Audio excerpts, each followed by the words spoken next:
السلام عليكم ورحمة الله وبركاته. إن الحمد لله نحمده ونستعينه ونستهديه ونستغفره ونعوذ بالله من شرور أنفسنا ومن سيئات أعمالنا. من يهده الله فلا مضل له ومن يضلل فلا هادي له. أشهد أن لا إله إلا الله وحده لا شريك له وأشهد أن محمدا عبده ورسوله. اللهم صل وسلم على محمد وعلى آله وصحبه والتابعين بإحسان إلى يوم الدين. أما بعد، Rabbi syarah li sadri, wahai Tuhanku, lapangkanlah dadaku ini. Wa yassir li amri, dan permudahkanlah urusanku. Wahlul 'uqdatam min lisani, dan uraikanlah kekeluhan lidahku. Yafqahu qawli, supaya mereka memahami kata-kataku ini. Rabbi zidni ilma, wahai Tuhanku, tambahkanlah ilmu kepadaku. Allahumma faqihna fid din, ya Allah, kurniakan kepada kami kefahaman tentang agama. Wa 'allimna at-ta'wil, dan ajarkanlah kepada kami ilmu ta'wil. Wahdinas siratal mustaqim, dan tunjukkan kepada kami jalan Engkau, jalan yang lurus. Amin ya rabbal alamin. Saudara-saudari, sahabat, sahabiah, mudah-mudahan kita semua pada malam ini mendapat rahmat daripada Allah Subhanahu wa taala. Tajuk kita pada malam ini ialah introspeksi diri ataupun muhasabah. Dalam bahasa Arabnya, fil lughatil arabiyyah, kita sebut muhasabah. Introspeksi diri, kita cek diri kita, kita muhasabah. Tajuk ini penting sebabnya ia salah satu di antara ibadat-ibadat yang dianjurkan oleh Allah Subhanahu wa taala kepada kita. Dan kita tahu bahawa ibadat ni dia bentuk dia macam-macam, kan? Kalau kita tengok solat dengan gerak-geri seperti itu. Kalau ibadat haji, pergerakan. Contohnya daripada satu tempat, katalah dia Arafah, pergi Muzdalifah, Mina dan sebagainya. Jadi bentuk itu pelbagai. Maka muhasabah ini dia ada bentuk dia yang tersendiri. Dia tak perlu kita pergi ambil wuduk, tidak diwajibkan kita pergi ambil wuduk, kan? Dia bukan kata ada pergerakan yang tertentu, tapi dia ada anjuran dalam agama. Dan malam ni kita nak lihat bagaimana agama mengajar kita berkenaan dengan perintah supaya kita cek diri kita, kan? Supaya kita muhasabah. Dan tajuk ni penting kerana muhasabah adalah di antara ibadat yang ramai orang tak buat. Ramai orang tak buat.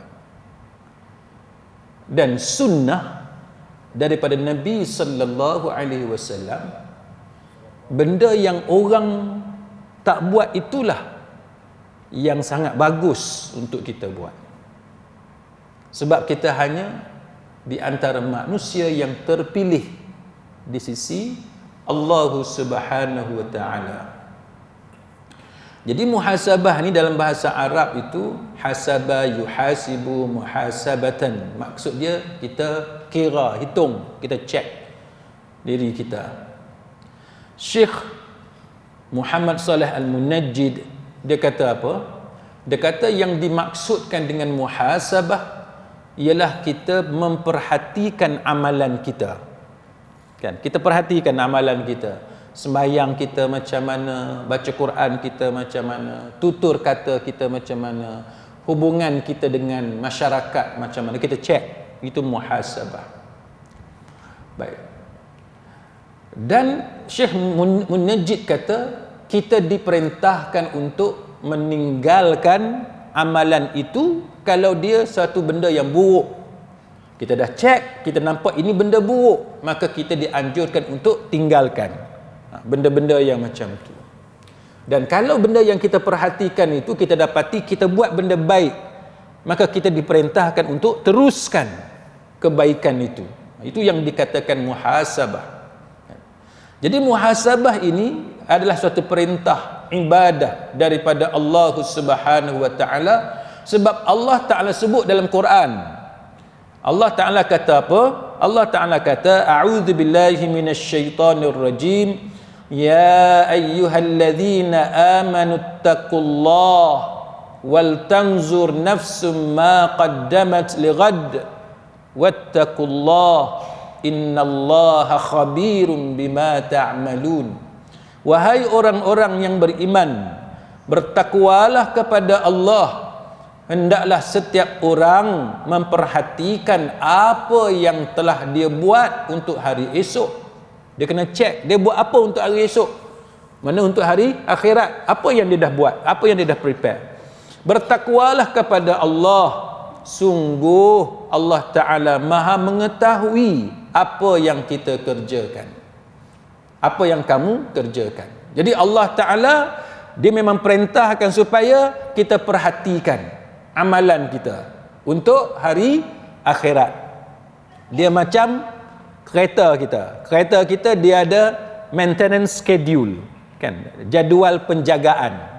Setiap 5,000 km, setiap 10,000 km ada benda yang nak kena check, ada benda yang nak kena replace, macam-macam lah. Ada benda yang nak kena inspect dan sebagainya. Bila kita tak buat, apa jadi? Maka kita akan biarkan kereta kita itu rosak. Dia akan mengalami pelbagai masalah tanpa kita ketahui, dan dia boleh breakdown masa kita di tengah jalan, dalam perjalanan dan sebagainya, dan dia akan jadi satu kenderaan yang berbahaya kepada kita. Sama dengan rumah bila kita tak buat inspection, kita tak check, nampak dah ada air, kan, basah dinding ataupun tiang dan kita biarkan, maka kebocoran itu merebak. Kalau siapa yang ada plaster ceiling tu boleh jatuh.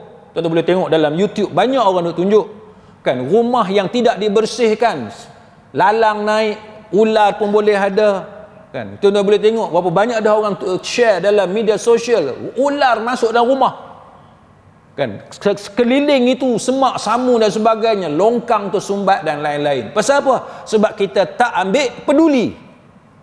Maka itulah yang berlaku kepada kita.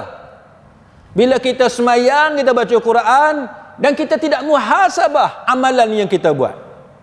Kita tidak muhasabah apa yang kita tulis dalam Facebook, apa yang kita hantar dekat kawan kita, kita forward, dan sebab kita tak pernah check, maka ini akan menyebabkan kita tanpa sedar kita telah sedang dalam perjalanan membinasakan diri kita sendiri. Kita akan rosak. Sebagaimana kenderaan akan rosak, sebagaimana rumah bangunan akan rosak, maka itulah yang akan berlaku kepada manusia. Dan Nabi sallallahu alaihi wasallam dalam Sunan Tirmizi, al-kayyisu man dana nafsah wa amila lima ba'dal maut. Orang yang bijak, yang cerdas, orang yang smart adalah orang yang menundukkan jiwanya dan beramal untuk menghadapi kehidupan setelah kematian. Dia buat preparation. Maka daripada itu para ulama mengatakan muhasabah ni hukum dia wajib. Dia bukan sunat, dia wajib. Kita wajib buat. Baik. Maka bila dia wajib buat, bila yang sepatutnya kita buat. Macam saya cerita tadilah, kalau kenderaan dia ada maintenance schedule dia, kan, setiap 10,000 km dan sebagainya, maka kalau kita manusia ni kita dah tahu wajib, Maka apa, bila dan bagaimana cara kaedah muhasabah yang patut kita lakukan? Para ulama mengatakan bahawa muhasabah ni dia beza dengan ibadat-ibadat lain. Dia ada perbezaan. Baik. Majority amal ibadat, kebanyakan amal ibadat dalam tu dia ada unsur keduniaan. Banyak amal ibadat kita ni dalam tu sedikit sebanyak elemen, kan, unsur keduniaan itu ada. Contohnya doa. Doa ni dia ada unsur keduniaan. Pasal apa?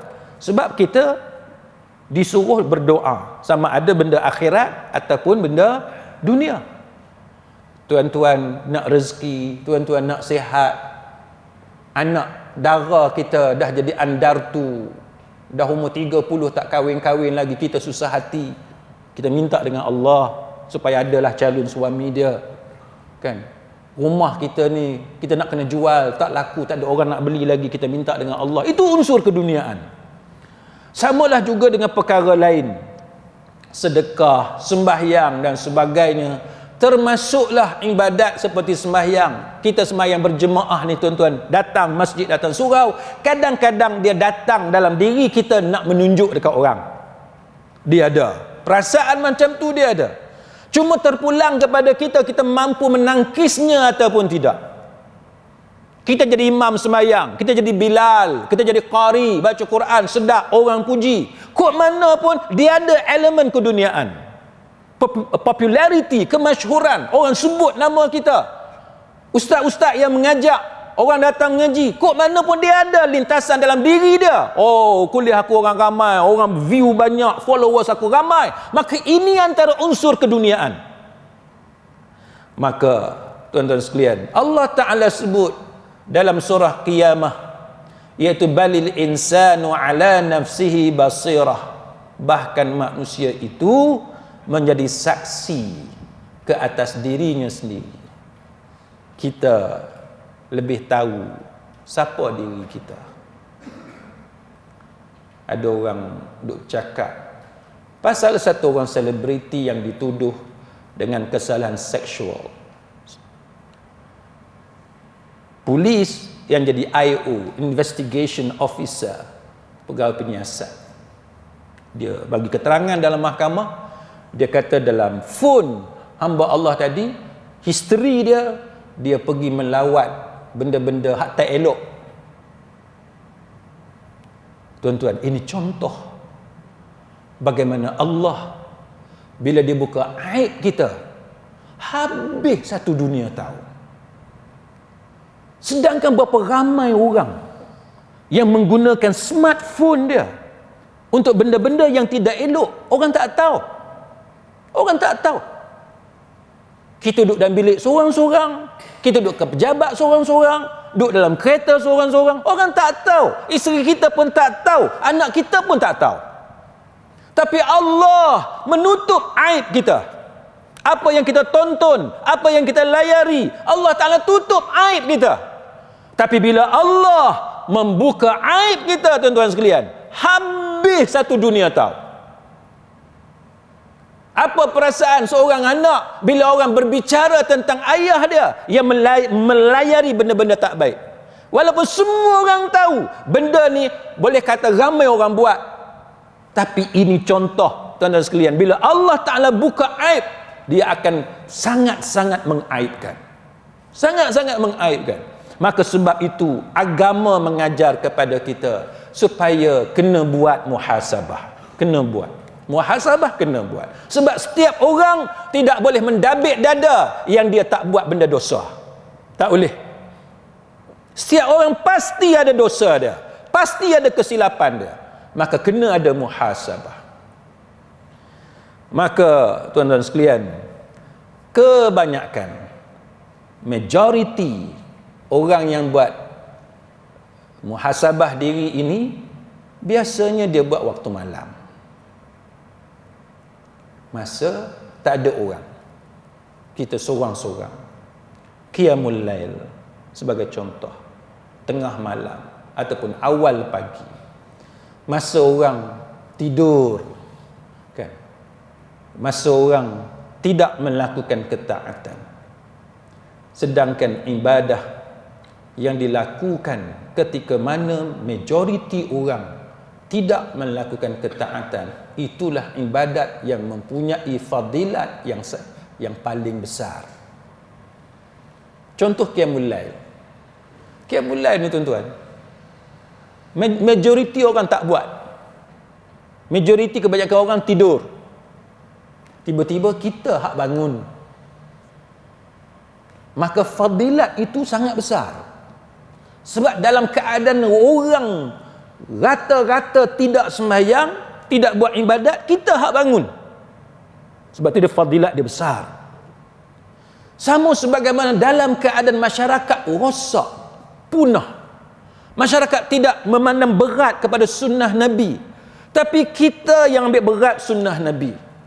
Kita seorang je, ataupun kita hanya segelintir bersama kawan-kawan kita sahaja. Maka orang yang berada pada zaman itu, dalam keadaan orang tak peduli kepada sunnah, tapi kita yang mempertahankan sunnah, kita yang mempopularkan sunnah, maka pahalanya sangat besar. Pergi pasar, shopping outlet, shopping kompleks, orang berhibur dan sebagainya, tapi kita dengan sembahyang kitanya, kita jaga auratnya, fadilat dia sangat besar. Bila kita taat sewaktu majoriti manusia tidak taat kepada Allah Subhanahu wa taala. Saya ambil contoh tuan-tuan, duduk di England, majoriti orang-orang bukan Islam. Bukan senang kita nak mempertahankan amalan agama kita. Kawan-kawan saya tuan-tuan, kawan-kawan saya yang tinggal di England sudah puluhan tahun, dia cerita anak-anak perempuan dia tak mau pakai tudung. Sebab suasana dia, suasana. Kita di Malaysia ni pergi sekolah menengah, tengok semua pakai tudung. Tak payah sekolah menengah, sekolah rendah pun. Kawan sebelah, depan belakang semua pakai tudung. Tapi bila kita duduk di Britain, semua tak pakai tudung. Kita je yang pelik. Maka orang yang dapat mempertahankan agama dia, sewaktu majoriti manusia engkar ataupun berderhaka kepada Allah, pahala dia sangat besar. Jadi kawan-kawan saya duk cerita, susah nak suruh anak dia pakai tudung, susah. Kita tengok dalam Facebook tuan-tuan, kita geleng kepala. Pakai baju ni tuan-tuan, orang kata baju kecil lah, bukan baju betul. Anak kawan-kawan saya tengok dalam Facebook, anak-anak perempuan yang dah dewasa, umur 20. Bukan kata anak umur 10 tahun, umur 20. Bukan nak cerita tak pakai tudung, baju pun tuan-tuan, baju kecil. Baju kecil tuan-tuan dia pakai. Ini yang kata sangat besar pahala kalau kita boleh pertahankan agama sewaktu dalam keadaan majoriti manusia tidak taat kepada Allah Subhanahu wa taala. Di pejabat, setengah-setengah pejabat, bukan semualah, setengah-setengah pejabat. Saya pernah kerja tuan-tuan di setengah-setengah pejabat ni. Kita tengok staf perempuan tak pernah sembahyang. Tak pernah sembahyang. Mata saya tak pernah nampak mereka sembahyang.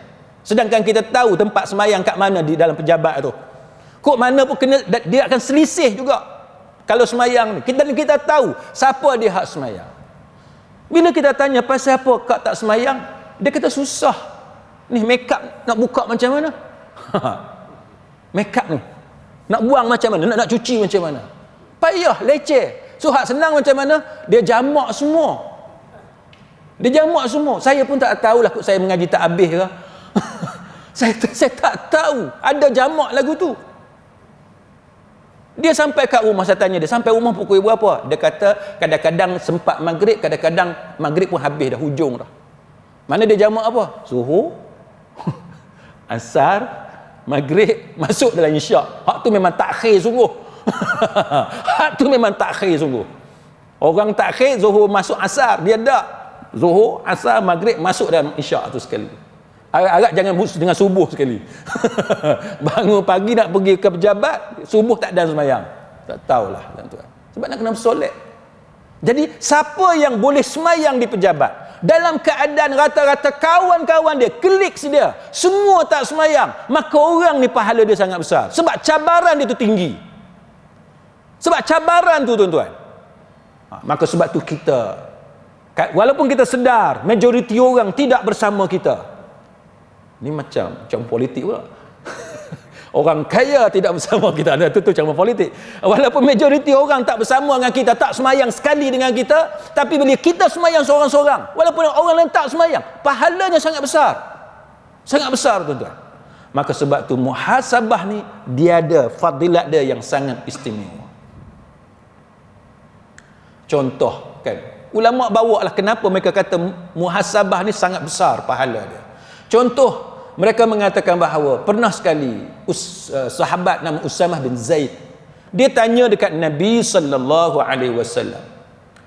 Dia kata, qultu, aku bertanya kepada Nabi, ya Rasulullah, wahai Rasulullah, lam araka tasumu syahran minasy-syuhuri ma tasumu min Sya'ban. Dia kata, wahai Rasulullah, aku ni tak nampak engkau puasa dalam sebulan macam engkau buat dalam bulan Sya'ban. Mana bulan Sya'ban tu Nabi pulun sungguh. Jadi Usamah tanya, dia tengok Nabi ni pelik, bulan Sya'ban ni Nabi banyak puasa. Lepas tu Nabi jawab apa tuan-tuan? Nabi jawab, dzalika syahrun, sebab bulan Sya'ban tu, bulan Sya'ban itu yaghfulun nasu anhu baina Rajabin wa Ramadan. Sebab bulan Sya'ban itu bulan hak ramai orang leka. Ramai orang leka. Antara Rajab dengan Ramadan ni ramai orang leka.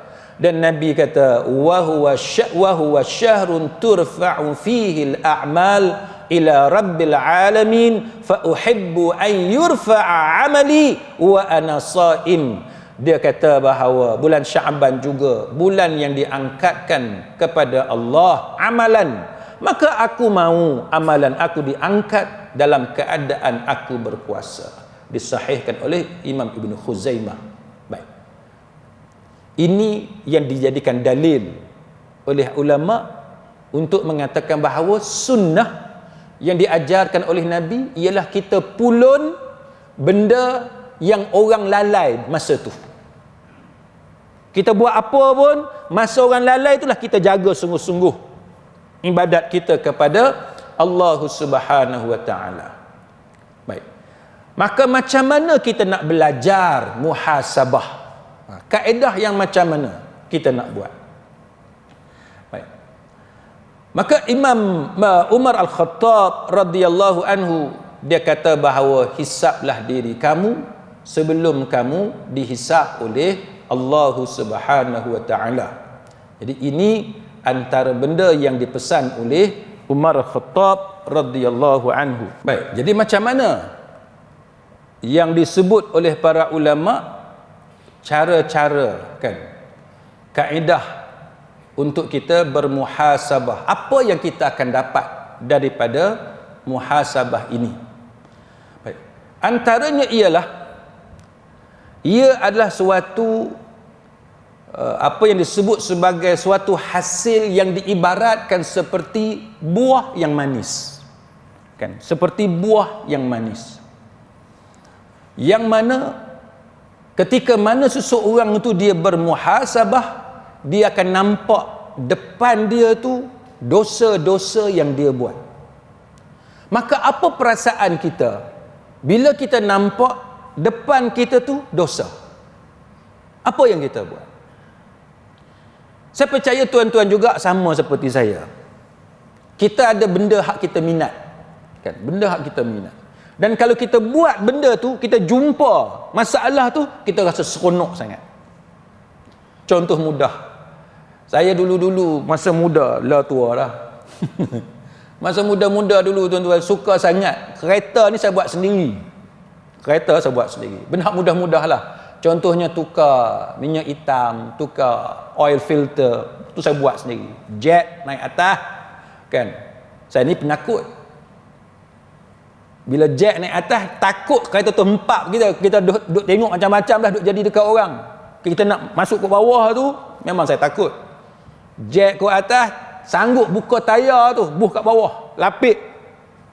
Kok jadi apa-apa dekat jet tu, ada benda yang tolong hadang, tolong sekat. Jadi itu kita punya precaution, langkah kita berhati-hati, kita buat apa pun. Bila tuan-tuan buat benda tu, tuan-tuan tengok, tuan-tuan boleh selesaikan benda yang macam tu, rasa seronok tak? Dia ada satisfaction. Seronok. Saya cerita kat kawan-kawan, tersumbat. Dekat Singki tu tersumbat, tuan-tuan. Dekat Singki tersumbat. Kalau panggil orang, kena 200-300, 200 lebih. Bukanlah saya ni miskin sangat, jangan kata saya miskin. Boleh, tapi minat, seronok. Bila kita buka penutup tu, tengok tu dia lemak-lemak berkumpul. Kita tahu tu masalah. Kita tahu dah masalah. Buka YouTube, mengaji dengan YouTube. Tak salah mengaji YouTube. Ada orang kata mengaji YouTube, mengaji dengan setan. Siapa kata? Tak salah. Asalkan ilmu tu bermanfaat. Yang tak bolehnya benda yang menyesatkan. Boleh mengaji dengan YouTube. YouTube dah ajak kita gini-gini, kita tengok orang duk buat apa, so kita tahu. Semua lemak tu kita buang. Bila kita buat, kita rasa puas. Sebab kita dapat menyelesaikan masalah. Maka ulama' mengatakan bahawa manusia ini, bila dia buat muhasabah, dia tengok depan dia maksiat. Ini bagi orang yang bermuhasabah dan dia nak bersihkan diri dia. Maka bila dia nampak maksiat tadi, dia tahu bahawa ini akan merosakkan diri dia, dia tahu ini punca dia, maka dia tinggalkan benda tu, dia bersihkan dosa dia, maka dia akan rasa sangat gembira. Ini benda yang kita akan dapat, yang diumpamakan seperti buah yang manis, kan? Seperti buah yang manis. Kita orang kat Malaysia ni, buah ni tak berapa pelik sebab kita banyak sangat. Di Mekah, Madinah, di Tanah Suci, dia orang kalau sebut buah ni tuan-tuan, tak ada. Negara dia padang pasir, dia bukan pokok macam kita. Kita lalu ke atas jalan pun boleh ambil buah orang. Punya banyak buah. Ingat zaman mengaji Quran dulu, zaman budak-budak. Sebelum mengaji, panjat dia pokok jambu, pokok rambutan, semua panjat. Suruh kawan petik, lempar kat bawah, dia tak lempar, dia makan kenyang-kenyang kat atas. Kawan-kawan hak nakal buat macam mana tuan-tuan? Kawan-kawan hak nakal, dia pergi buang air besar tuan-tuan, dia pergi lumur dekat pokok tu. Punya nakal budak-budak ni. Turun-turun kawan tu habis dengan najis. Ni perangai budak mengaji Quran. Mengaji Quran buat perangai nakal. Bila kita ingat balik tuan-tuan, oh nakalnya aku. Bukan saya ni, tuan-tuan jangan kata saya, bukan saya. Ni cerita kawan saya. Kan? Oh nakalnya aku, gitu, gini apa semua. Dan kita tahu bahawa bila kita nampak kenakalan kita, kesalahan kita, kesilapan kita, kita banding dengan kita sekarang, kita rasa syukur sangat kepada Allah. Syukur sangat tuan-tuan. Bezanya kita bila kita tinggalkan kenakalan tu. Adik saya baru ni, dia share dalam Facebook dia pergi melawat balik rumah dia masa dia susah dulu. Mula-mula kerja, gaji pun kecil, duduk Kuala Lumpur pula, menyewa dekat flat. Tuan-tuan tahulah flat, orang flat ni ada hak bagus, ada yang tak bagus. Hak bagus tu baguslah, datang semayang apa semua, bagi salam, hormat orang. Hak tak bagus, kerusi-kerusi dia boleh lempar daripada langit tu. Hak tak bagus, dia dah boleh lempar. Kawan kita Cikgu Rizal pun kena apa benda atas kereta dia, kemik habis kereta. Ni orang hak duduk kat rumah flat. Tuan-tuan boleh tengok dengan busuknya, dengan kotornya. Ni orang yang duduk rumah flat tuan-tuan. Mentality. Jadi bila adik saya, dia bawa isteri dia dengan anak dia, pergi tunjuk, inilah tempat papa dengan mama duduk dulu masa hampa semua belum lahir atas dunia, masa papa dengan mama menumpang rumah orang, masa susah, mula-mula kerja, nak beli alat-alat perabot pun tak mampu. Dia tunjuk isteri dia menangis teresak-esak, tuan-tuan. Nak banding kita sekarang yang senang dengan zaman kita susah dulu. Itu muhasabah. Jadi bila kita tengok kesilapan kita yang lampau, kesalahan kita yang dulu, kenakalan kita dan sebagainya yang telah kita tinggalkan, itu akan menjadi satu keseronokan kepada kita, nikmat kepada kita, sebagaimana yang diumpamakan seperti buah yang manis. Kan, kita dapat makan buah yang sedap. Macam tu. Adik saya dia datang England ziarah saya. Dia makan buah ceri. Buah ceri di England murah, tuan-tuan. Pergi Newcastle beli satu papan besar tu, murah berapa pound, 5 pound ke berapa pound, murah. Boleh makan sepuas-puasnya satu family. Dia datang, dia kata buah apa ni, dia pun makan. Oh sedap. Balik Kuala Lumpur, dia pergi cari buah ceri. Buah ceri di Kuala Lumpur, tuan-tuan, besar tu RM80 lebih. RM80 lebih. Dia beli 2, RM160. Balik rumah, pi letak dekat dapur. Naik atas, salin-salin baju, nak turun, nak makan. Turun, tuan-tuan. Dua-dua kotak tu habis licin. Tuan-tuan tahu siapa makan? Bibik dia 2 orang makan. Bibik dia makan. Bibik ni tak tahulah macam mana, mungkin dia ambil sebiji, dia kata buah apa sedap sangat ni. Dia makan sampai habis 2 kotak. Dia marah sungguh-sungguh kat bibik dia, tuan-tuan. Adik saya duk cerita. Buah kalau sedap, tuan-tuan, kita makan nikmat sungguh. Macam baru ni pipu kelih. Makan durian. AJK Masjid jamu durian. Orang kata durian ni kena beringat, makan banyak kek lagi, manis dalam darah, kan gula dalam darah naik, insulin pun naik. Bila insulin naik, dia boleh kena stroke.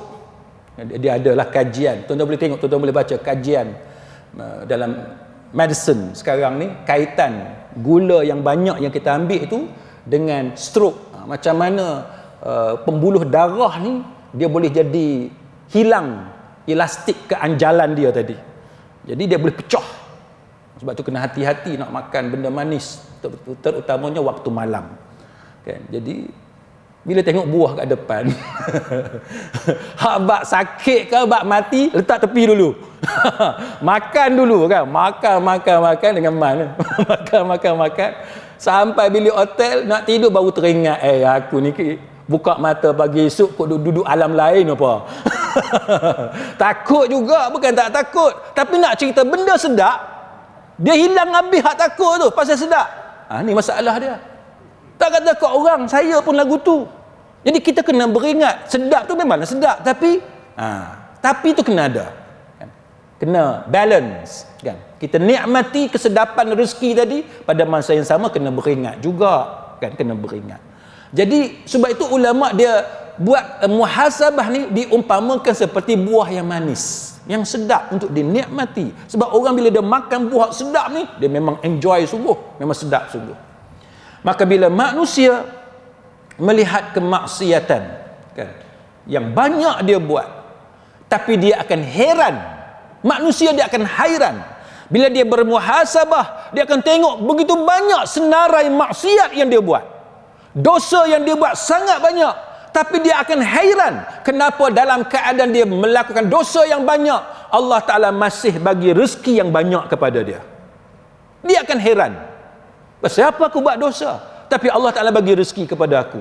Aku dulu berpoya-poya tapi Allah Ta'ala bagi rezeki kepada aku. Dia akan jumpa benda-benda yang macam ni, dan dia akan mengetahui bahawa itu adalah penangguhan daripada Allah Subhanahu wa Ta'ala, supaya dia sebagai hamba, dia mengetahui tentang peluang yang Allah Ta'ala bagi kepada dia. Allah Ta'ala bagi peluang. Kita ni tuan-tuan, datang surau malam ni, dosa banyak. Tapi Allah tidak azab kita on the spot. Allah tidak bayar cash kepada kita Walaupun kita pernah buat zalim pada orang, kita tipu orang dan sebagainya. Saya adalah kawan-kawan main jumpa, cerita macam-macam masalah. Setengah tu kena dengan apa, Bitcoin, apa benda ni, cryptocurrencies kan, cryptocurrencies, digital asset. Masuk grup apa entah, dia masuk dan grup ni pun dia pandai, dia jemput ustaz-ustaz bagi ceramah dan sebagainya untuk tarik orang. Oh, ni ustaz pun ada, pakat pergi masuk join. Lepas tu dia adalah 4-5 orang ke 10 orang, kau kata dia pun dah dapat dah keuntungan. Orang ni pun cerita, oh dia dah dapat dah keuntungan. Jadi kita yang tak tahu apa-apa ni, kita akan rasa nak invest juga 10,000 ke berapa ribu. Lah tuan-tuan tengok berapa ramai yang dah terkena. Bila nak saman tak boleh. Pasal apa? Tengok syarikat tu tak ada pun, syarikat tu tak wujud pun.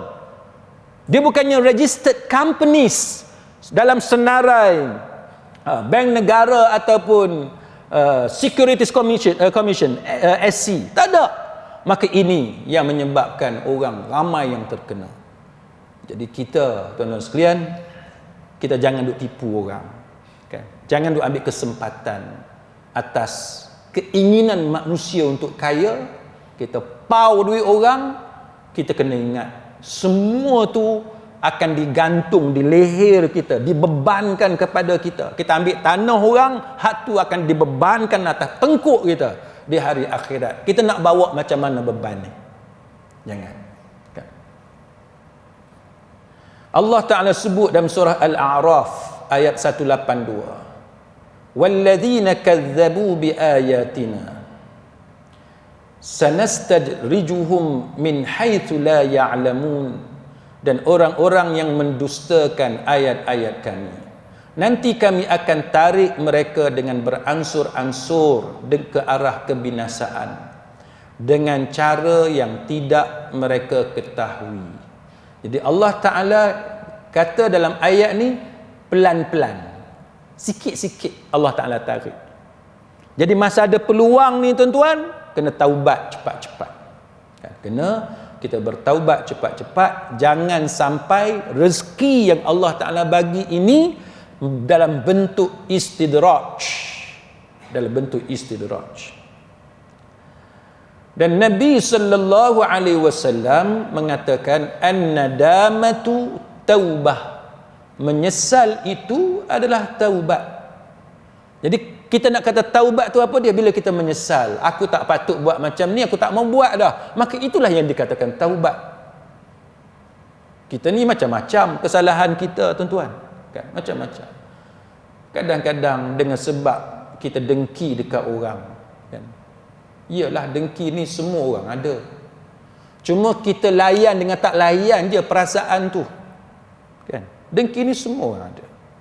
Orang meniaga dengki dekat orang hak sebelah kan? Ahli politik dengki dekat saingan dia. Tuan-tuan tengok kes Datuk Mohtar Hashim kan, yang bunuh Datuk Taha. Sama-sama parti politik yang sama, bukan kata parti lawan, bukan kata parti orang lain yang kita berlawan, tak, dalam parti yang sama, tapi perebutan jawatan sesama sendiri. Hilang jawatan, ataupun kita mungkin takut kepada hilang jawatan, akhirnya kita tembak kawan tu. Ni apa ni, Prof Ramasami isytihar keluar parti kan, dia keluar parti, ada orang nak ambil tempat dia, tu benda biasa. Perebutan dalam perniagaan, perebutan dalam politik, perebutan dalam kemasyhuran, semua orang ada bertanding antara satu sama lain dalam media sosial, followers siapa paling ramai, view siapa paling banyak, itu benda biasa yang berlaku. Tetapi pada masa yang sama kita diajar bahawa benda yang ada dalam diri kita tu jangan kita layan sangat. Jangan duk layan. Cemburu ada, takkan tak cemburu, mesti ada cemburu, tetapi kita jangan layan sangat dengan benda-benda macam tu. Maka yang dilarangnya ialah sebagaimana yang disebut oleh Syekh Mustafa Al-Adawi. Dia kata al-hasadu huwa tamanna zawalan ni'mati an sahibiha. Dia kata hasad dengki ni apa dia? Iaitu kita nak supaya nikmat yang ada pada orang tu hilang. Itu hasad dengki.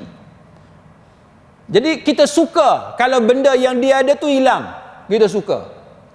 Kita tengok kereta dia lawa, lepas tu accident. Seronok kita. Tak sabar ni nak masuk dalam rumah nak cerita kat isteri yang kawan tu accident. Ada perangai lagu tu, tuan-tuan. Ada perangai lagu tu. Bukan kata sedih, kesian, doa elok-elok kepada kawan tu. Tak. Dia seronok nak cerita yang kawan tu accident. Kata dia dah teruk dah. Total loss dan sebagainya. Ini benda yang berlaku kepada kebanyakan daripada manusia. Ataupun yang disebut oleh sebahagian ulama lain dalam Majmu'ah Fatawa, al-hasada huwal bughdu wal karahatu lima yarahu min husni halil mahsud. Hasad dengki ni apa dia? Benci, tak suka terhadap benda-benda baik yang ada pada orang yang kita dengki. Itu yang dikatakan hasad dengki. Maka macam mana kita nak baiki diri kita, tuan-tuan? Maka ulama ajarkan kepada kita macam mana nak buang benda tu, iaitu kita kena tahu bahawa hasad dengki ni benda buruk kepada kita dunia dan akhirat. Baru kita tak mau, kan? Kita kena ingat keburukan dia tu, baru kita ada semangat untuk tinggalkan benda tu. Saya ambil contoh mudah lah, tuan-tuan. Ni untuk orang yang suka tidur lewat malam, kan? Dia 3 pagi tak tidur lagi main game, 4 pagi tak tidur lagi main game, sebagai contoh. Dia kalau dia tak ingat keburukan tu, dia akan enjoy main, tidur lambat. Tapi kalau dia baca artikel apa yang akan berlaku kepada orang yang selalu tidur lambat, bagaimana tabiat tidur lambat itu menjejaskan kesihatan dia, maka kalau dia hadam yang tu, dia digest yang tu, dia takkan enjoy lagi untuk tidur lewat malam. Sebab dia tahu, dia nampak kesan negatif. Macam tu. Dia sama juga dengan orang isap rokok. Minta maaf lah siapa isap rokok. Kan? Orang isap rokok sama.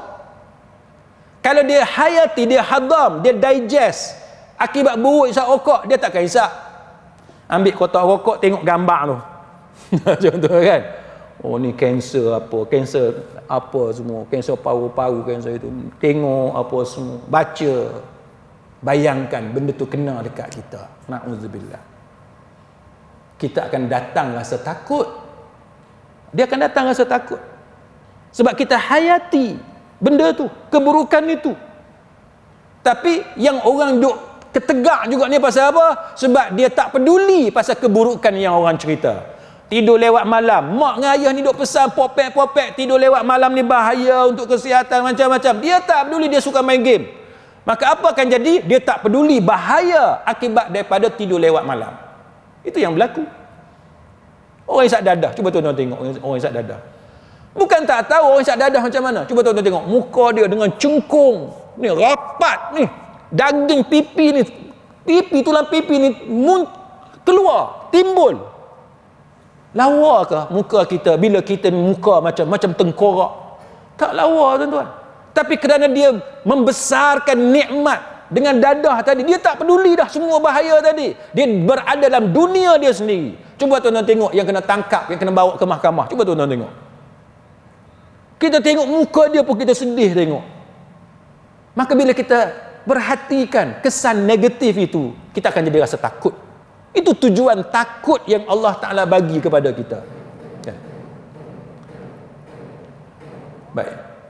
Kemudian tuan-tuan sekalian, antara benda yang biasa orang lupa, terutamanya tinggal beberapa hari lagi kempen pilihan raya ni, saya nak pesan lah. Ya, saya nak pesan, bila kita dalam kempen pilihan raya ni, tuan-tuan, antara benda yang kita kena muhasabah ialah jaga lisan kita, jaga lidah, jangan melampau. Sekarang ni type, kan, kita type, kita WhatsApp, Facebook dan sebagainya. Kita nak kritik orang ke, nak kata ke orang, kita kata dengan cara ilmiah, dengan bagi fakta. Jangan duk ejek, duk sakitkan hati dia, jangan. Jangan kita mencarut, jangan kita maki hamun. Sebab bila kita once kita dah langgar border tu, kita buat dosa dah. Berbeza pendapat, kita bagi pendapat kita yang berbeza, tak apa. Kan? Tapi once kita dah mencarut, kan, once kita dah keluar kata-kata kesat, yang tu berdosa. Dan tuan-tuan sekalian, kita kena tahu bahawa setiap orang yang melakukan perkara seperti ini, dia akan menyesal. Dia akan menyesal. Seorang ulama salaf nama dia Yahya bin Abi Kathir rahimahullahu taala, dia kata ada dua sifat manusia ni. Manusia ada dua sifat ni. Yang mana dia kata, kalau kita tengok, contohnya dia kata, ketahuilah apa yang di belakang keduanya, di belakang amalan itu pasti lebih baik. Apa dia? Yang pertama, kalau dia mampu kontrol lidah dia. Lidah kita ni nak cakap sesuatu, nak type benda dalam WhatsApp, dalam grup, dalam Facebook dan sebagainya, tapi kita boleh kontrol, kita boleh kawal. Kita bukan kata bagi kau padan muka, bagi sungguh-sungguh. Kalau kita boleh kontrol yang tu tuan-tuan, maka Yahya bin Abi Kathir kata, maka sudah tentu dia akan jadi lebih baik. Dia akan jadi lebih baik. Dan yang keduanya, kalau dia selalu jaga sembahyang dia. Dua benda ni. Jaga tutur kata dan jaga semayang. Kita jaga semayang, kita start pada subuh, zuhur, asar, maghrib sampai isyak. Jaga bagi elok. Baik. Dan jangan kita berlebihan. Contohnya Abu Darda, dia kata apa? Abu Darda kata, ta'allamu samta kama tata'allamuna al-kalam. Kamu kena belajar untuk diam sebagaimana kamu belajar untuk bercakap. Kita ni tuan-tuan, ada situasi di mana kalau kita duduk diam lebih baik daripada kita bercakap. Kalau bercakap nampak kita bodoh. Kalau bercakap nampak kita jahat. Kalau bercakap nampak kita jahil. Jadi banyak keadaan yang mana kalau kita belajar macam mana nak duduk diam, kita nampak lebih cerdik, kita nampak lebih pandai, kita nampak lebih mulia, nampak lebih soleh. Kalau kita belajar cara nak duduk diam, sebagaimana kita belajar untuk bercakap, maka kena belajar cara untuk duduk diam. Cuba tuan-tuan tengok. Ahli politik sebagai contoh, bukan semua benda dia jawab. Ada benda dia jawab, ada benda yang dia tak jawab. Bila dia silap jawab, kena. Zaman kita pula zaman cepat tuan-tuan. YouTube ada, TikTok semua ada. Hak itulah orang duk rewind, duk pusing, kena. Bila kita silap cakap, maka lebih baik kita ni sebelum cakap timbang dulu, kan? Timbang beberapa kali. Maka dalam hadis Nabi kata, halakal mutanatti'un. Nabi kata pasti akan binasa orang yang melampau, yang berlebih-lebihan. Siapa hak jenis berlebih-lebihan, termasuk berlebihan dalam bercakap, dia too much, dia bercakap tu banyak sangat, sampai orang tu terasa, orang ni terasa, orang tu dia maki hamu, akhirnya dia akan menambahkan musuh dia makin ramai. Jadi kita kena hati-hati dengan benda-benda yang macam ni. Jadi sekadar itu tuan-tuan sekalian, mudah-mudahan Allah Subhanahu wa taala jaga diri kita, kan. Dan yang pentingnya tuan-tuan sekalian, kita sanggup untuk bermuhasabah, cek balik amalan kita, apa benda yang kita cakap dan sebagainya, benda hak lepas-lepas kita buat, benda apa yang kita perlu perbaiki dan sebagainya. Mudah-mudahan bila kita selalu cek, kan, kita selalu buat analisa dalam diri kita ini, maka kita dapat banyaklah ubah diri kita, dan jangan cepat mudah berpuas hati dengan amalan yang selama ini yang kita buat. Jadi mudah-mudahan Allah Ta'ala menerima amalan kita dan melindungi kita daripada segala bahaya dan fitnah di dunia maupun di hari akhirat. Wallahu a'lam. Aqulu qawli hadza wa astaghfirullahal azim li wa lakum. Wassalamu alaikum warahmatullahi wabarakatuh. Subhanakallahumma wa bihamdik, ashhadu an la ilaha illa anta, astaghfiruka wa atubu ilaik.